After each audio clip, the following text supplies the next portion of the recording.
স্ন্যাপচ্যাটের stories থেকে এখন অর্থ উপার্জন করা যায়। স্ন্যাপচ্যাট হলো ইনস্ট্যান্ট মেসেঞ্জিং সোশ্যাল মিডিয়া। স্ন্যাপচ্যাটের জনপ্রিয়তা দিন দিন বেড়েই চলছে।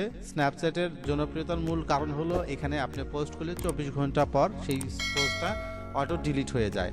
যদিও এই সার্ভিসটা এখন বর্তমানে ফেসবুক সহ অন্যান্য সোশ্যাল মিডিয়াও এই ইন্টারফেসটা ব্যবহার করছে।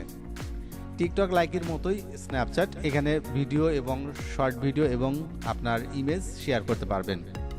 অন্যান্য সোশ্যাল মিডিয়ার জনপ্রিয়তা হওয়ার মূল কারণ হলো সেখান থেকে অর্থ উপার্জন করা যায়, আর সেই পথেই হাঁটছে স্ন্যাপচ্যাট। 𝗦𝗵𝗿𝗲 এক সংবাদ মাধ্যমে তারা জানিয়েছে যে স্ন্যাপচ্যাট স্টোরিজে বিজ্ঞাপন দেখানো অর্থ থেকে তারা রেভিনিউ শেয়ার করবে ক্রিয়েটরদের সাথে। এরই মধ্যে যুক্তরাষ্ট্রের স্ন্যাপচ্যাট ব্যবহারকারীর আইডিতে পরীক্ষামূলকভাবে বিজ্ঞাপন দেখানো শুরু করেছে ইনস্ট্যান্ট মেসেঞ্জিং অ্যাপ স্ন্যাপচ্যাট। খুব তাড়াতাড়ি বিশ্বের বিভিন্ন প্রান্তে থাকা জনপ্রিয় স্টোরিজ নির্মাতাদের সাথে এই সার্ভিস শেয়ার করবে।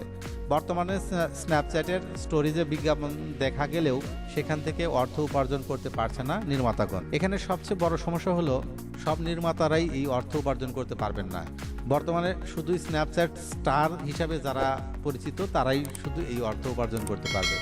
তবে যাদের ফ্যান্স ফলোয়ার বেশি রয়েছে তাদের বিজ্ঞাপনের অর্থ তারাও পাবে। এজন্য তাদের স্ন্যাপচ্যাট অ্যাক্টিভিটিও বিবেচনা করা হবে যে তারা অ্যাকচুয়ালি এই রেভিনিউ শেয়ারের তারা যোগ্য কিনা।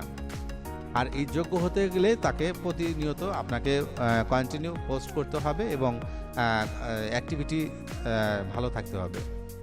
স্টোরিজ ফিডে বিনিময় করা ছবি এবং ভিডিওগুলোই মূলত স্ন্যাপচ্যাটের স্টোরিজ বলা হয়। স্ন্যাপচ্যাটের স্টোরিজের ট্যাবে ক্লিক করে সহজেই নিজেদের পছন্দমতো ছবি ভিডিও পোস্ট করা যায়। এসব ছবি এবং ভিডিও 24 ঘন্টার মধ্যে স্বয়ংক্রিয়ভাবে সেগুলো মুছে যায়। এই জন্যই ব্যবহারকারীদের কাছে এটা খুবই জনপ্রিয়। স্ন্যাপচ্যাটের প্রধান নির্বাহী 𝗍𝗵𝗿𝗲 জানিয়েছে যে স্ন্যাপচ্যাটের ব্যবহারের সময় আগের তুলনায় কমছে। ব্যবহারকারীগণ অনেকেই স্ন্যাপচ্যাটের তুলনায় টিকটক, লাইকি বা অন্যান্য সোশ্যাল মিডিয়ায় কনভার্ট হয়ে যাচ্ছে। এই কারণে ব্যবহারকারীদের সাথে তারা রেভিনিউ শেয়ার করতে যাচ্ছে বলে জানিয়েছে স্ন্যাপচ্যাট কর্তৃপক্ষ।